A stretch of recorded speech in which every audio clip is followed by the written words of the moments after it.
انہیں زید بن اسلم نے، انہیں ابو صالح سمان نے اور انہیں ابو ہریرہ رضی اللہ عنہ نے کہ رسول اللہ صلی اللہ علیہ وسلم نے فرمایا، گھوڑا ایک شخص کے لیے باعث ثواب ہے، دوسرے کے لیے بچاؤ ہے اور تیسرے کے لیے وبال ہے۔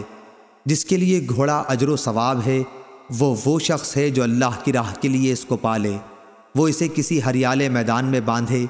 راوی نے کہا یا کسی باغ میں، تو جس قدر بھی وہ اس ہریالے میدان یا باغ میں چرے گا اس کی نیکیوں میں لکھا جائے گا۔ اگر اتفاق سے اس کی رسی ٹوٹ گئی اور گھوڑا 1 یا 2 مرتبہ آگے کے پاؤں اٹھا کر کودا تو اس کے آثار قدم اور لید بھی مالک کی نیکیوں میں لکھے جائیں گے۔ اور اگر وہ گھوڑا کسی ندی سے گزرے اور اس کا پانی پیے، خواہ مالک نے اسے پلانے کا ارادہ نہ کیا ہو تو بھی یہ اس کی نیکیوں میں لکھا جائے گا۔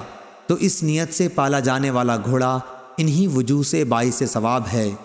دوسرا شخص وہ ہے جو لوگوں سے بے نیاز رہنے اور ان کے سامنے دستے سوال بڑھانے سے بچنے کے لیے گھوڑا پالے، پھر اس کی گردن اور اس کی پیٹھ کے سلسلے میں اللہ تعالیٰ کے حق کو بھی فراموش نہ کرے، تو یہ گھوڑا اپنے مالک کے لیے پردہ ہے۔